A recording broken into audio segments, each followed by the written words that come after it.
Listo, muy bien. Ahora sí, qué pena con ustedes la demora, pero ya configuré, eh, me configuré en modo de moderador para poder grabar la clase y poder darle un orden a la misma. Bueno, en primer lugar, les agradezco mucho su amplia participación.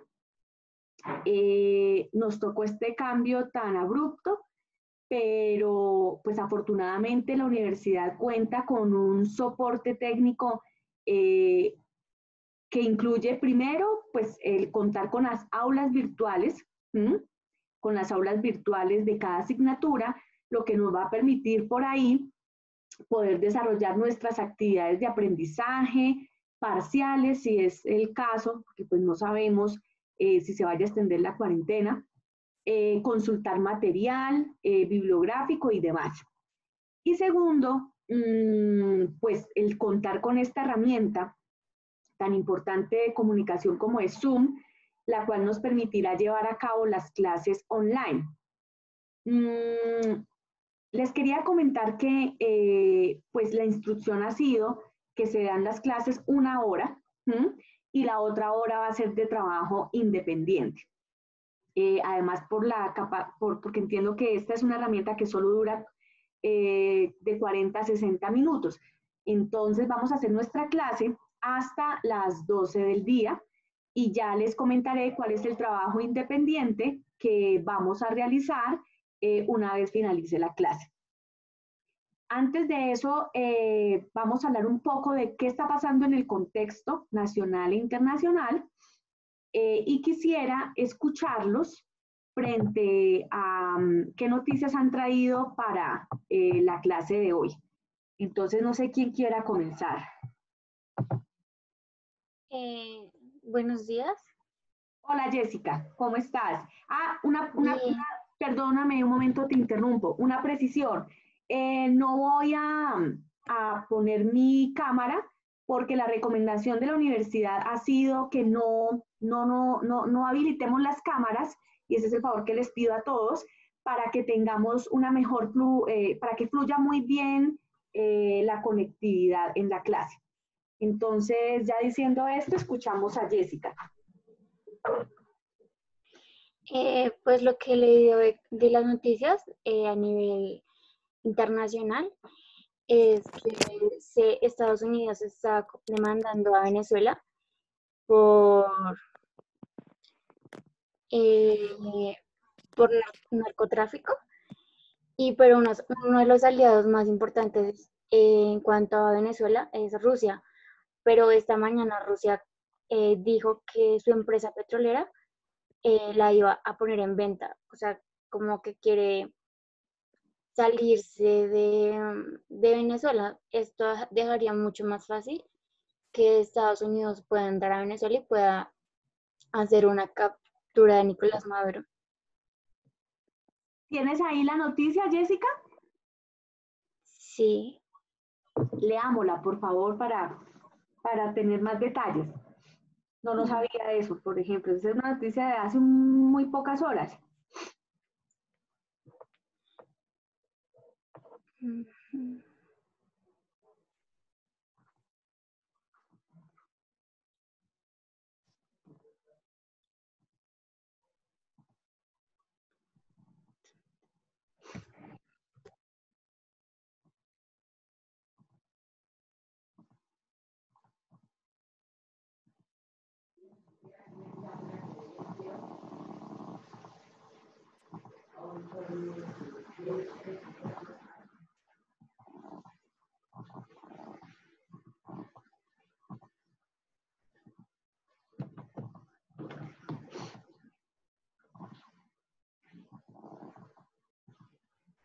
No la encuentro.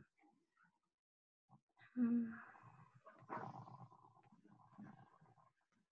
Si quieres, mientras la ubicas, vamos dándole la palabra a Samir Elías Acosta, quien también tiene noticia, y ya volvemos contigo, Jessica. Bueno, Samir, buenos días, te escuchamos.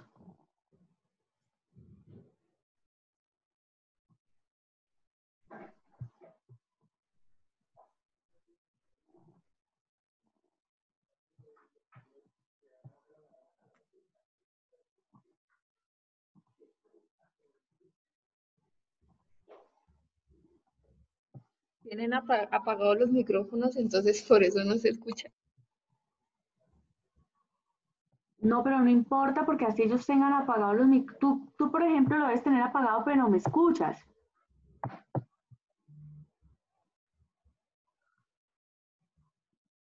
Vamos con Gina Paricio. Bueno, la noticia dice que pues es como un listado de actividades esenciales que podrán seguir funcionando. El decreto de hibernación de la economía incluye una relación de industrias y servicios que no están obligados a cerrar. El gobierno ordenó el domingo la paralización de toda actividad económica no esencial para frenar el avance del coronavirus con un decreto ley que establece un permiso retribuido recuperable obligatorio para los trabajadores afectados de estos sectores considerados no esenciales, es decir, deben dejar de trabajar y seguirán cobrando durante 15 días, aunque deberán recuperar las horas no trabajadas.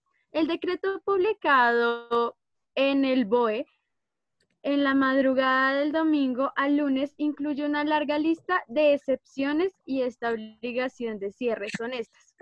Primero, las que realicen las actividades que deban continuar desarrollándose al amparo de los artículos 10.1, 10.4, que decretaban el cierre de todos los comercios, salvo supermercados, tiendas de alimentación y productos de primera necesidad, farmacias, clínicas, veterinarias y gasolineras. Transporte de mercancías que garantizaban el tránsito aduanero, el suministro electrónico y productos derivados del petróleo y el funcionamiento de infraestructuras. Segundo, las que trabajan en las actividades que participan en la cadena de abastecimiento del mercado y en el funcionamiento de los servicios de los centros de producción de bienes y servicios de primera necesidad, incluyendo alimentos, bebidas, alimentación animal, productos higiénicos, medicamentos, productos sanitarios o cualquier producto necesario para la protección de la salud. Tercero, las que prestan servicios en las actividades de hostelería y restauración de entrega a domicilio. Cuarto, las que presentan servicios en la cadena de producción y distribución de bienes, servicios, tecnología sanitaria, material médico, equipos de protección, equipamiento sanitario y hospitalario. Quinto, aquellas imprescindibles para el mantenimiento de las actividades productivas de la industria manufacturera que ofrecen los suministros, equipos y materiales necesarios para el correcto desarrollo de las actividades esenciales recogidas en este anexo. Sexto, las que realizan los servicios de transporte tanto de personas como de mercancías. Séptimo, las que prestan servicios e instituciones penitenciarias de protección civil, salvamiento marítimo, salvamento y prevención y extinción de incendios, seguridad de las minas y de tráfico y seguridad vial. Octavo, las indispensables que apoyan el mantenimiento del material y equipos de las Fuerzas Armadas. Noveno, las de los centros, servicios y establecimientos sanitarios. Décimo, las de los centros de servicios y establecimiento de atención sanitaria a animales. Onceavo, las que prestan servicios en puntos de venta de prensa y en medios de comunicación o agencias de noticias de titularidad pública y privada. Doceavo, las empresas de servicios financieros. Bueno, el número 13, las empresas de telecomunicaciones y audiovisuales y de servicios informáticos esenciales. 14, las que presentan servicios relacionados con protección y atención de víctimas de violencia de género. 15, las que trabajan como abogados, productores, graduados sociales, traductores, intérpretes y psicólogos. 16, las que prestan servicios en despachos y asesorías legales, gestorías administrativas y de graduados sociales. 17, las que prestan servicios en notarías y registros. 18, las que presten servicios de limpieza, mantenimiento, reparación de averías urgentes y vigilancia. 19, las que trabajen en los centros de acogida a refugios y en los centros de estancia temporal de inmigrantes. 20, las actividades que trabajan en las que trabajan en actividades de abastecimiento, depuración, conducción, potabilización y saneamiento del agua. 21. Las que sean indispensables para la provisión de servicios meteorológicos de predicción y observación. 22. Servicio postal universal. 23. Las que prestan servicios en aquellos sectores o subsectores que participen en la importación y suministro de material sanitario. 24. Las que trabajan en la distribución y entrega de productos adquiridos en el comercio por Internet. Y 25, cualquier otra que preste servicios que haya sido considerada esencial. Perfecto, Jim, muchas gracias. A propósito, quería contarles, hay una noticia también relacionada con lo que Jim acaba de mencionar, y es que la Dirección Nacional de Estupefacientes le ha propuesto al gobierno utilizar ciertos bienes que están en extinción de dominio, algunos hoteles, por ejemplo, para que sirvan como, primero, centros de reclusión penitenciaria. Entonces, pues como todos sabemos y para nadie es un secreto que el país vive en un hacinamiento carcelario. De hecho, por eso se creó el estado de emergencia carcelaria hace unos pocos días. La idea es, y si el INPEC lo aprueba, poder trasladar hasta ahí a los presos para que sigan, pues por supuesto, cumpliendo la sentencia, pero también para poderlos mantener aislados y prevenir una pandemia extensiva al interior de las cárceles. Entonces quería contarles eso. Y dos, también estos bienes de extinción de dominio servirían como centros de aislamiento para personas, por supuesto, que no están en esa condición. Podrían entonces inclusive servir como hospitales provisionales para atender la emergencia. Vamos entonces con Jessica para que termine de leernos la noticia y ya le doy la palabra a Laura y luego a Juan David Rey. Profe, no la encontré. Es que no es de hoy, entonces no sé cómo buscar noticias, digamos, de ayer o de antier.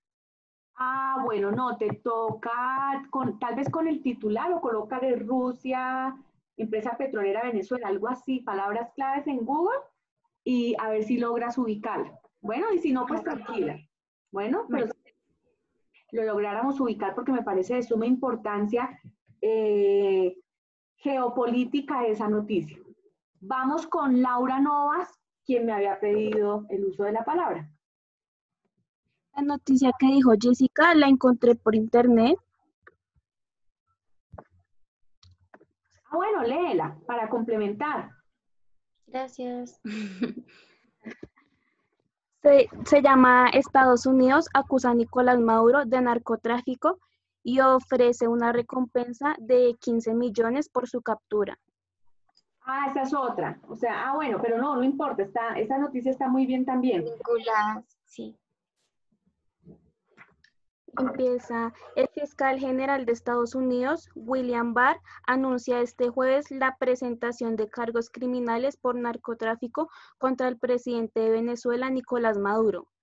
En rueda de prensa, Barr añadió que la denuncia incluye cargos de lavado de dinero, además de Maduro, que ya contaba con sanciones individuales.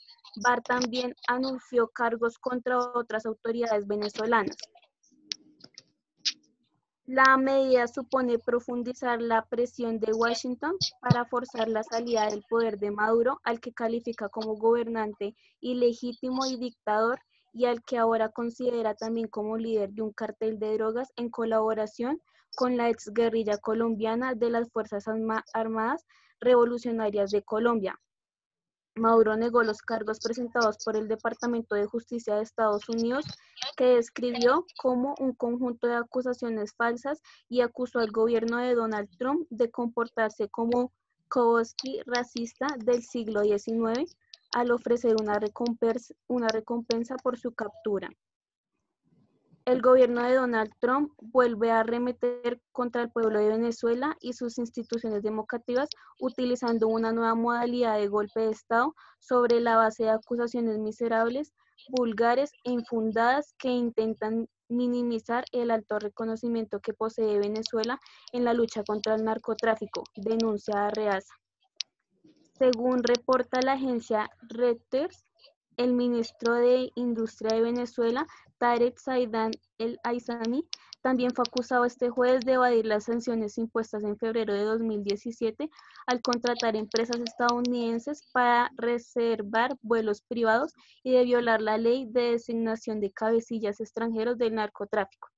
El Departamento de Justicia de Estados Unidos acusa en concreto a Maduro, entre otros cargos, de haber recibido 5 millones por parte de las FARC en 2006, cuando era canciller en el gobierno de Hugo Chávez. Eso dice. Listo. Gracias, Laura, por la noticia.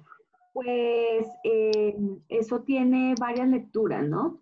Hay algunos politólogos norteamericanos que afirman que esa es una decisión política que preciso se da en este momento porque pues estamos a pocos meses de la reelección de Trump y parece que Donald Trump no es muy fuerte en la Florida, donde está el mayor número de inmigrantes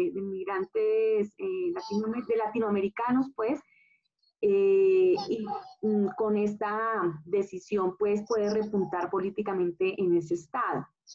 También pues decirles que este por supuesto es un crimen transnacional, un delito transnacional, el narcotráfico, y de ser totalmente evidenciado y comprobado, pues eso sí justifica una intervención, por decirlo de alguna manera, política en ese país, intervención militar, como ha sucedido años atrás.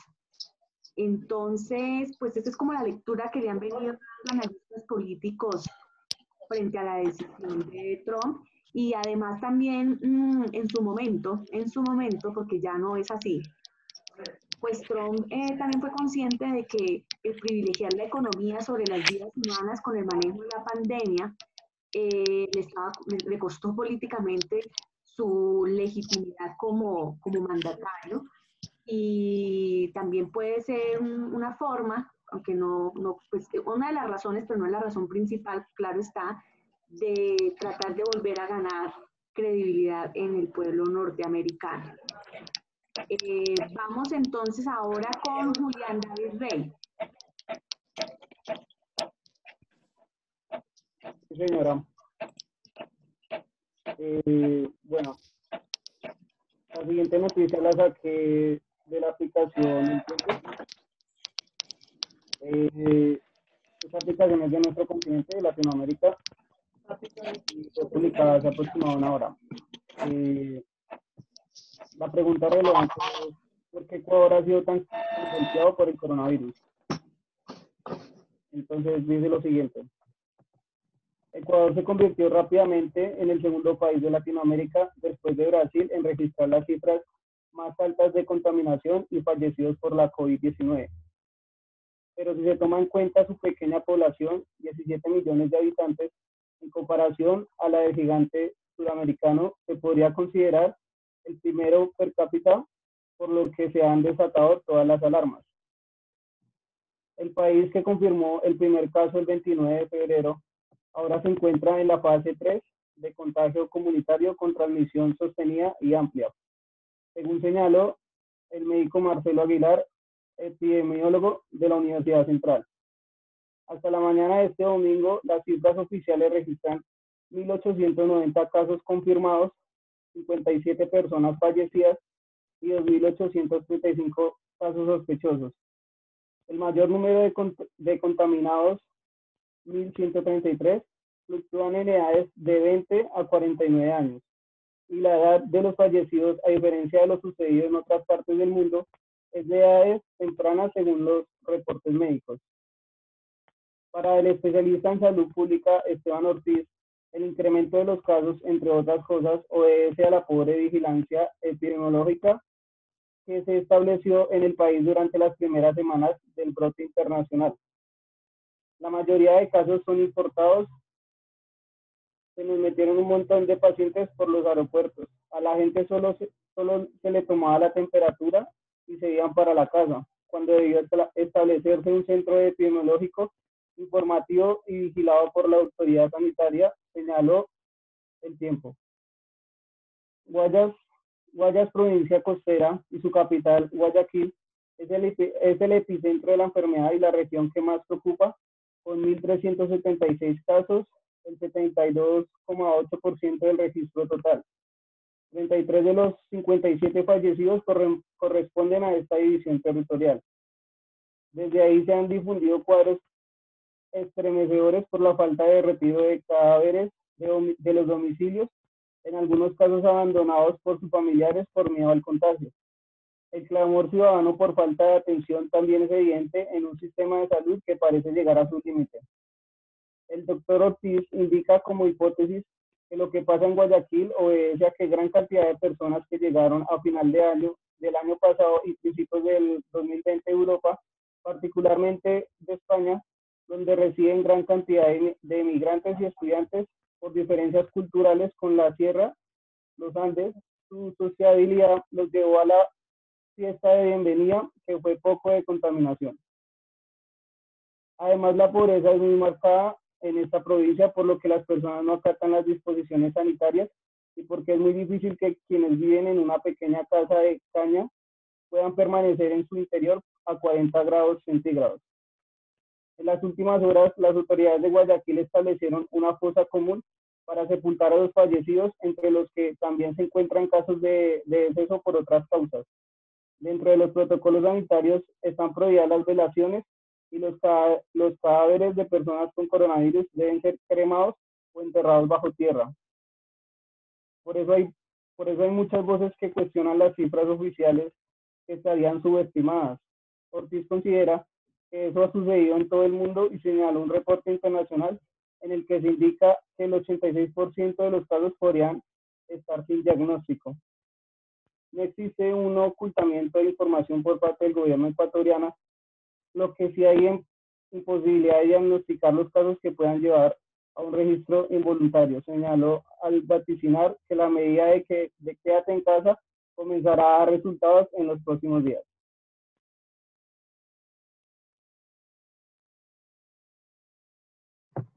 Muchas gracias, Julián David. El gobernador de Nariño estaba expresando esta mañana su preocupación precisamente por esa situación en el Ecuador. Ustedes saben que Nariño es una frontera porosa con el Ecuador. Señor. ¿Señor?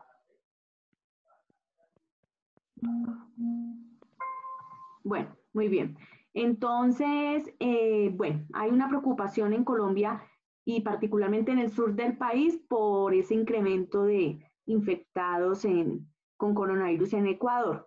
Y ustedes saben que aquí las fronteras son porosas y eso dificulta la vigilancia de las mismas. Lo otro es que sí hay una crítica a nivel global frente al conteo de quienes están padeciendo el coronavirus en este momento, porque se dice que que no se está haciendo un conteo en las residencias, en las casas, y que hay mucha gente que no reporta que está con la enfermedad. Entonces las cifras pueden ser más alarmantes de lo que actualmente son. Muchas gracias por la noticia. Vamos con Germán Fara.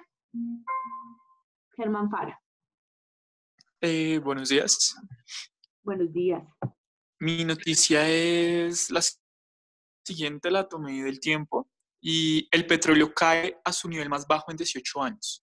Los precios del petróleo iniciaron este lunes en fuerte retroceso con el barril de Brent, referencia a Europa, en su nivel más bajo desde el 2012, en una nueva caída provocada por el impacto de la pandemia del coronavirus en la demanda. Hacia las 9:25 hora de Londres, el barril de Brent del Mar del Norte, para entrega en mayo, se vendía a $22.89 en Londres, con una descolgada de 8,18 centavos por ciento con respecto al cierre del viernes, poco antes de caer a $22.58 centavos. En Nueva York, el barril de WTI para mayo perdía $4 $1.88, bueno, para $20, tras haber caído por debajo de la barrera de los $20. Esto refleja simplemente la creciente conciencia de que la demanda de petróleo se está colapsando, probablemente mucho más que el 20% que pronosticamos para abril y mayo, según el analista de JBC Energy. La crisis sanitaria y las drásticas medidas adoptadas para contener la propagación del virus, como limitar el desplazamiento de personas y de mercancías, golpea la demanda del crudo. Para Housenside de FXTM, además del confinamiento, la ruptura de la OPEP Plus continuará pensando sobre los precios. Dos de los tres principales productores mundiales, Arabia Saudita y Rusia, se sumieron en una guerra de precios desde el fracaso de las negociaciones en el marco del acuerdo entre los miembros de la OPEP y 10 países aliados. Mercado inundado. Un análisis de la agencia Bloomberg publicado el sábado anterior indica que el mercado mundial del petróleo está quebrado y el mundo está inundado de un producto que hoy nadie necesita, por lo menos en este momento. De acuerdo con el artículo, en momentos en los que los países están encerrados y las personas están en confinamiento, existe un superávit de producción inmanejable a nivel mundial. Y agrega que los toques de almacenamiento en los mercados están llenos, situación que ha forzado a los comercializadores a guardar el exceso de crudo en barcos superpetroleros que hoy están inactivos. Y al mismo tiempo, las refinerías están empezando a apagarse, ya que nadie necesita combustibles que producen, mientras que los mercados físicos, los barriles ya se están pagando a menos de $10. De acuerdo con Gary Ross, un observador del mercado petróleo y ejecutivo de Black Gold Inventors, el frente logístico está luchando para mitigar esa situación porque nos enfrentamos a una catastrófica pérdida de demanda. Y concluye con la subida del dólar a 31 pesos el lunes. Entre tanto, el precio del dólar, que abrió la alza por efectos de la caída de crudo a nivel mundial, inició una jornada de 4.082 pesos para un incremento de 40 pesos con respecto a la cotización oficial del día, que es de 4.042 pesos con 8 centavos por dólar. Sin embargo, hacia las 11 de la mañana, la cotización de la divisa se dio levemente y el promedio, que es muy similar a la cotización oficial del día siguiente, aumentaba a 31 pesos frente a la tasa respectiva del mercado y se encontraba 4.074 pesos por dólar. En el caso del mercado bursátil, el índice Colcap retrocedía 1.4% a 1.147 unidades, en una jornada de la que hacia la mitad de las negociaciones de los títulos más bajaban eran los valores del CIMESA, que caía 6,7% de la acción de Canaco Energy, que bajaba 5,17% a 10.280 pesos, y Preferencial Bancolombia, que en jornada se desvalorizaba 3,83%. La acción de Colpetrol, por su parte, bajaba 3,59% a 1.795 pesos, mientras la de Avianca Holdings se ubicaba a 530 pesos, para un descenso en el recorrido de la jornada de 3,64%.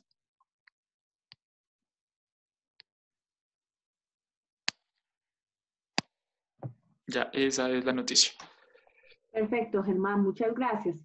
De hecho, el Fondo Monetario Internacional anunció la semana pasada que obviamente se viene una recesión económica a nivel mundial. Definitivamente, lo único que no se puede en este momento detener es el pago de los salarios de los trabajadores y las ayudas con el subsidio de desempleo y demás a quienes están desempleados o a quienes están en la informalidad, que es un 50% de la población en América Latina. Pero claro, indiscutiblemente viene una recesión, todo se tendrá que posponer y pues ya veremos cuáles son los retos de los estados para poder afrontar esta recesión económica mundial. Vamos con Hernán Joya y leo la noticia de Jessica y ya les doy algunas instrucciones sobre el Bogotazo para poder ir finalizando la clase. Hernán. Buenos días. Buenos días. No, pues yo quería comentar un poco sobre la noticia que leyó la compañera sobre la petrolera Rosneft. Pues Mm. hacer unas pequeñas aclaraciones, porque dependiendo de la fuente donde lea uno la noticia tiende a cambiar. Entonces, primero recordar que Rosneft es una de las empresas público-privadas más importantes y grandes de Rusia, dedicadas a la extracción de petróleo. Es una de las mayores inversoras en tema petrolero en Venezuela.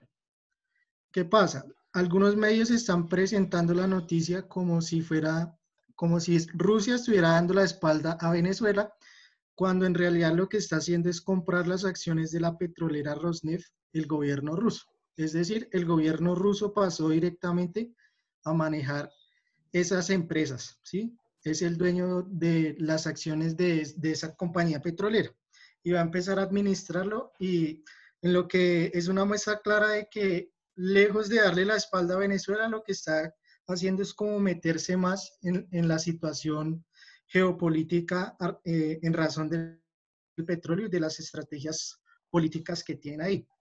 Digamos, a nivel nacional hay varias noticias interesantes.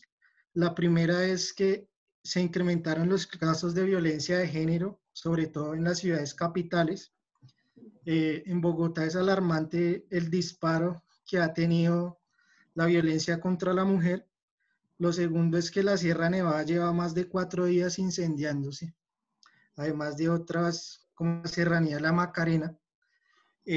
Digamos que se está como intentando ampliar la frontera agrícola por la mala, y el gobierno está haciendo casi nada por cambiar esa situación. Entonces, digamos que hay que mirar más allá del COVID-19, porque si no se nos convierte en una cortina de humo para mirar otras realidades que pasan en el contexto nacional.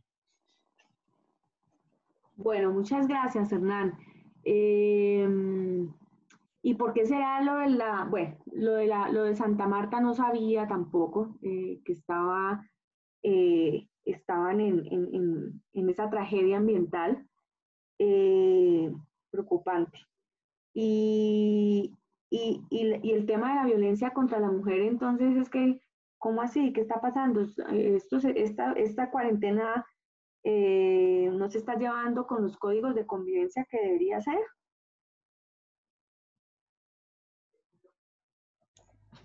Profe, pues resulta que la mayoría de las mujeres estadísticamente en Colombia conviven con sus agresores.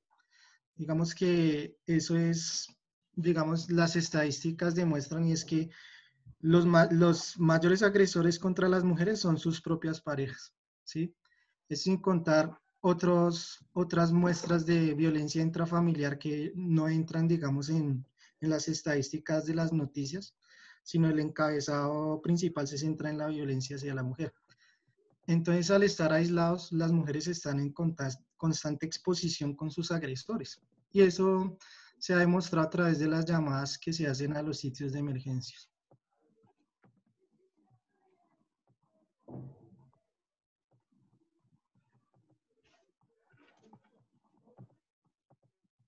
Perfecto, muy bien. Sí, es verdad, Hernán. Desafortunadamente, eso es lo que pasa. No hay una suficiente resiliencia. Bueno, no resiliencia, porque resiliencia es reponerme ante el daño, pero más bien no hay como mayor autonomía por parte de las mujeres para tomar una decisión de separarse de sus agresores. Así es, precisamente pues para que no sigan incurriendo sistemáticamente en este tipo de violencias que lo que hacen es desconfigurar los hogares, dar mal ejemplo a sus hijos y por supuesto a ellas muchas veces llevarlas a la muerte. Así es. Bueno, no puedo, ya nos toca dejar hasta ahí el tema de las noticias porque pues aquí el tiempo es muy corto, eh, pero sí necesito darles algunos anuncios. Permítame en un momento, por favor, yo hago aquí algo y ya.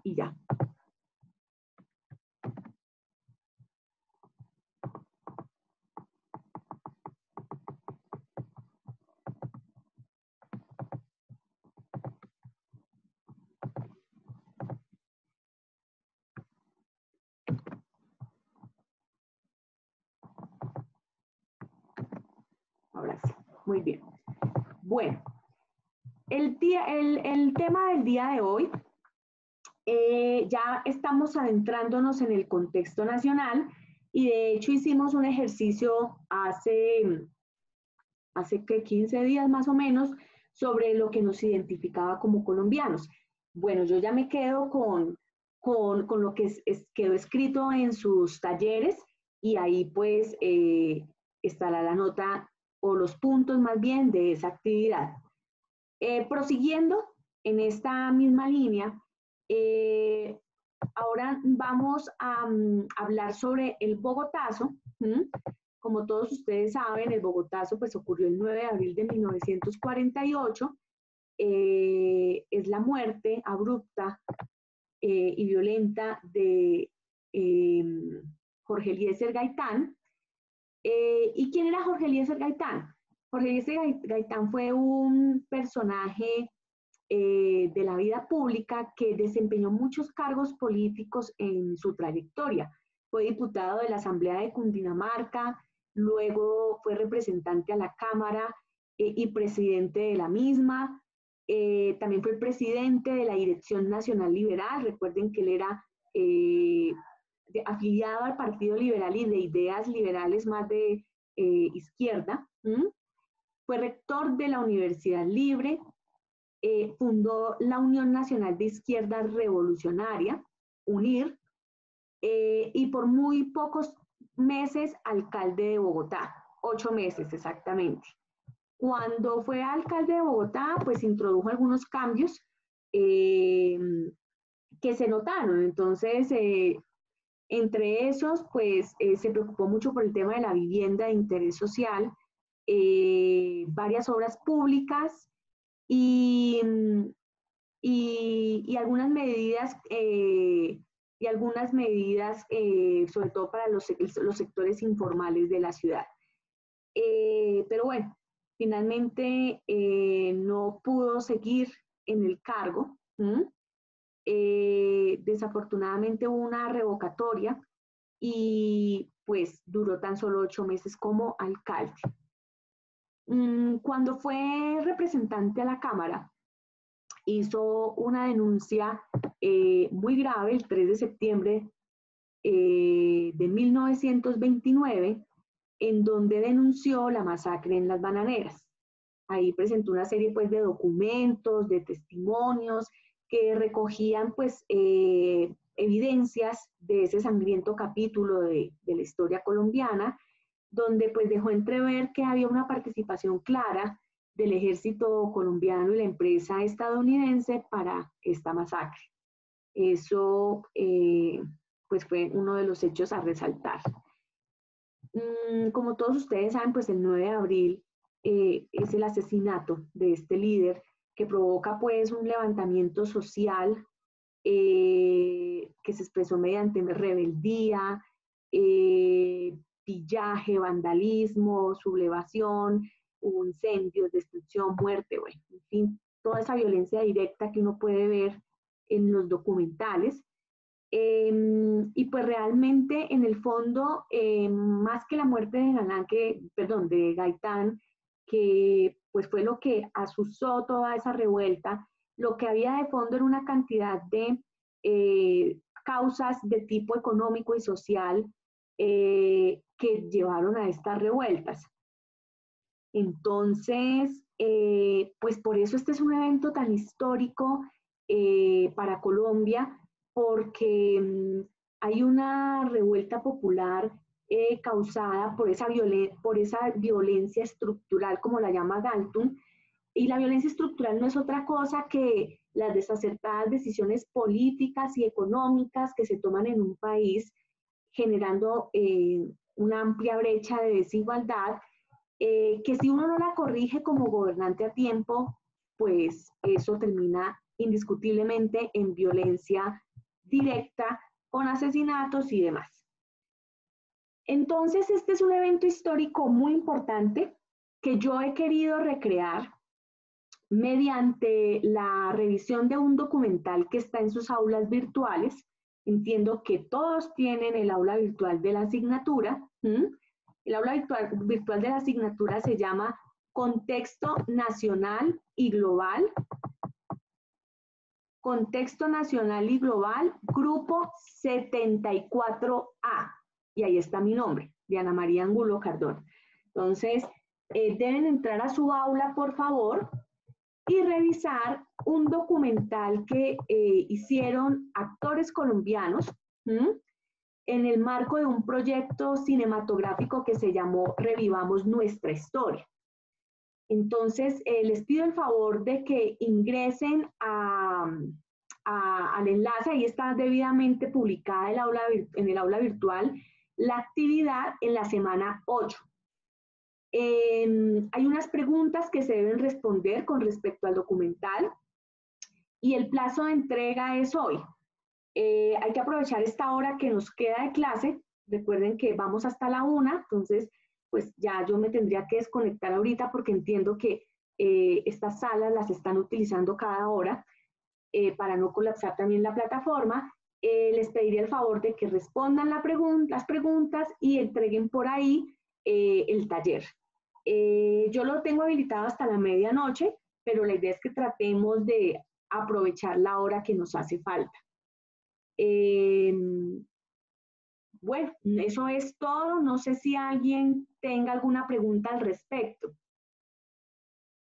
Profe, yo tengo una pregunta acerca de pues, subir el trabajo, porque solamente lo ponen como a una hora en específico. O sea, en este momento yo no puedo entrar a subir el archivo, sino hasta las 11:55 está habilitado. Sí, está habilitado hasta las 11:55, exactamente. La idea es que me presenten el taller de aquí a las 11:55 de la noche. Por eso lo dejé habilitado hasta esa hora, Sí, por eso, o sea, hasta esa hora se abre la plataforma, porque en este momento no está abierta. Sí, claro, está abierta. La tengo habilitada. Sí, está abierta. Ah, pero listo, no hay problema, es que lo veamos hasta las 11:55. De la noche. Ajá, en Gracias. este momento está habilitada. Profe, Señora. yo tengo una pregunta. Este está en la semana 8, ¿verdad? Y los talleres que siguen en las semanas, porque he visto que hay más talleres, la profe nos va avisando cuándo subirlos, ¿sí? Sí, claro, yo primero voy a hacer la clase respectiva y posteriormente hacemos taller. Entonces vamos tomando esa dinámica. Hacemos la clase 1 hora y luego hacemos el taller hasta la medianoche. Poco a poco. Todo, un día a la vez, mejor dicho. Bueno. Sí, Andy, hasta las 12 de la noche de hoy, hasta la medianoche. Bueno, muchachos, entonces, si no hay ninguna otra pregunta, los invito entonces a que por favor revisen el taller. Les agradezco mucho su masiva participación en la clase. Gracias a Dios esto nos ha funcionado bien. Y pues que tengan una Semana Santa muy descansada, de mucha reflexión que hemos venido haciendo desde que nos encontramos en cuarentena. Y bueno, estoy atenta a la entrega del taller. Cualquier pregunta, cualquier inquietud, por favor me escriben a mi correo de la universidad, se los voy a compartir.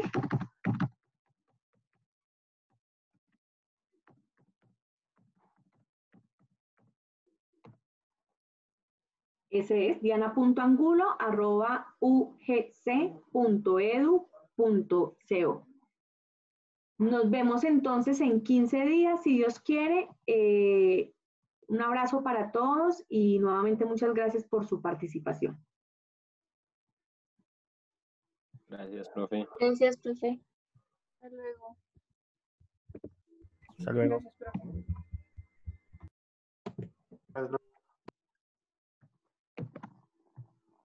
Gracias, profe. Gracias, profe. Chao, profe, gracias.